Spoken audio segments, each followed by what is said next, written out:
Imagine stepping into a medieval castle on a cold January morning. The walls are towering stone, the air is damp, and the chill seems to seep right into your bones.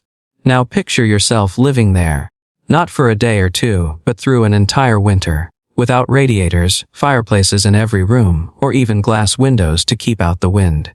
It sounds almost unbearable, doesn't it? Yet for the people of the Middle Ages, this was simply life.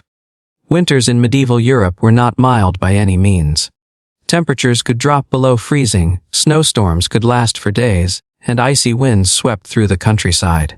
Inside the castle, you might expect safety from the elements, but safety did not mean comfort. Those grand stone walls, so effective in keeping enemies at bay, were poor at keeping warmth inside. The cold would linger in every corner, and the vast, echoing halls only amplified the feeling of exposure.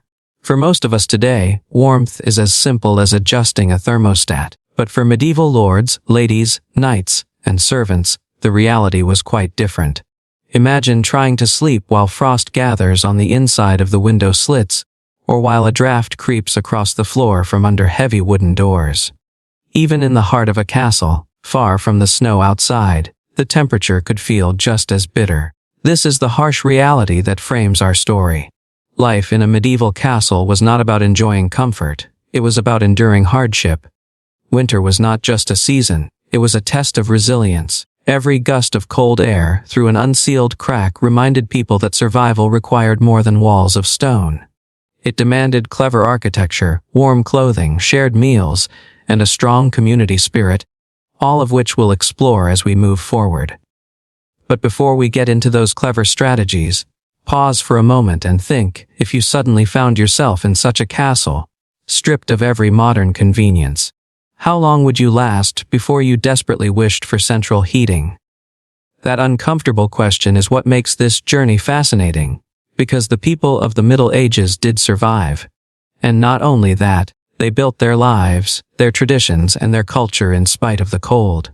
When we think of castles, we often picture them as magnificent strongholds, grand towers, thick walls, and endless chambers. But behind all that grandeur was also a very practical problem: how to keep people from freezing when winter settled in. Interestingly, much of medieval castle design wasn't just about defense against enemies, but also about defending against the cold. The thick stone walls, for example, might seem like the enemy of warmth at first. After all, stone doesn't hold heat very well, but their sheer mass provided insulation of a kind, slowing down the way outside temperatures crept in. On a freezing night, those walls held on to what little warmth a fire could produce, keeping rooms from becoming completely unbearable. And though windows were few and narrow for defense, this also worked in their favor during winter. Less open space meant fewer drafts, fewer gusts of icy air cutting through the interior, and slightly better heat retention. Inside, people found creative ways to fight off the chill. Great halls and chambers were often lined with heavy tapestries, not just for decoration but for insulation. Imagine enormous woven cloths draped across stone walls, absorbing drafts and helping to trap whatever heat the fire managed to generate. Some castles even used wooden paneling on walls and ceilings for the same reason: anything to soften the bite of cold stone. Rooms themselves were designed with warmth in mind. Instead of endless open spaces, many living areas were divided into smaller chambers, easier to heat with a single hearth. Families or groups of servants would gather in these tighter rooms, where a fire, combined with human presence, could make a noticeable difference. In larger halls where heating was more difficult, fires were built in central hearths. Later on, the invention of chimneys made it possible to build fireplaces in more rooms, allowing heat to spread beyond the main hall. So even though castles look vast and imposing to us today, their medieval inhabitants often sought comfort in the smaller, tucked-away corners. These were the spaces where warmth could be preserved, where a flickering fire and a wall, hanging tapestry turned a drafty stone chamber into a tolerable refuge. In this way, architecture itself became a shield, not just against enemy armies, but against the relentless chill of winter. Even with the clever use of architecture, life inside a medieval castle in winter was far from cozy. At the end of the day, the most reliable form of heating was what people wore on their bodies. Clothing wasn't just about fashion or status. It was a matter of survival. Wool was the most common fabric, and for good reason. It was durable, plentiful, and most importantly, it held in warmth even when damp. Almost everyone, from noble lords to humble servants, relied on layers of woolen garments during the cold months.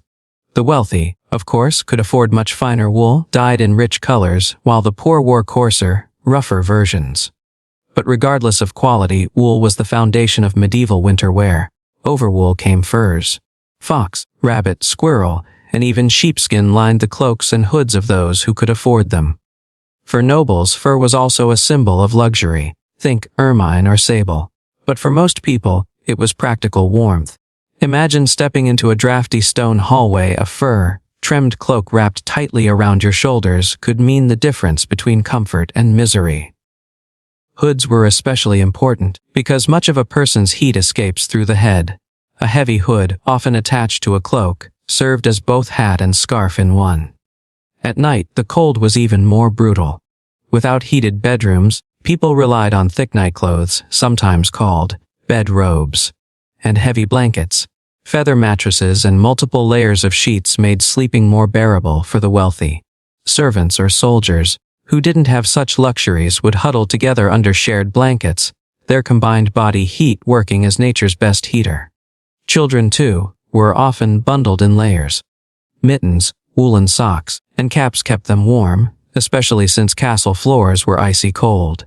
Even boots were often lined with fur or stuffed with straw for extra insulation. What's fascinating is how this simple practice of layering, so common to us today when we pile on sweaters and coats, was their most vital defense against the cold. Clothing was not optional decoration. It was a tool, as important as the stone walls around them. And much like the architecture, it showed that survival wasn't about comfort, but about adapting and making the most of what was available. Even with the warmest cloak and the heaviest blanket, a body can't withstand winter without energy. In the medieval world, food and drink were more than a source of comfort. They were a survival tool. A steady supply of calories and warmth from meals made the difference between enduring the season and succumbing to its hardships. Winter diets in castles often revolved around hearty, filling foods. Bread, the staple of medieval life, was eaten daily, and during cold months it was paired with thick stews or porridges that could be kept hot by the fire. Root vegetables like turnips, onions, and carrots stored well and were often boiled into soups that warmed the body from the inside.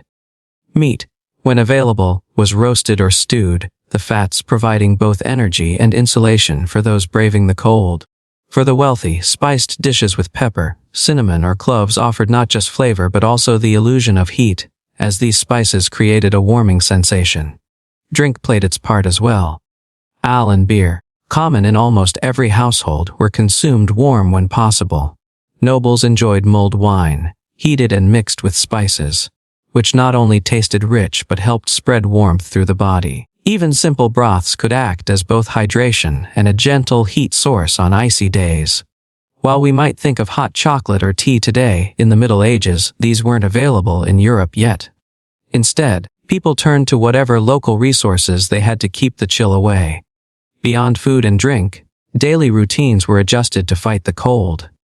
People rose later and went to bed earlier, conserving energy and avoiding the coldest hours.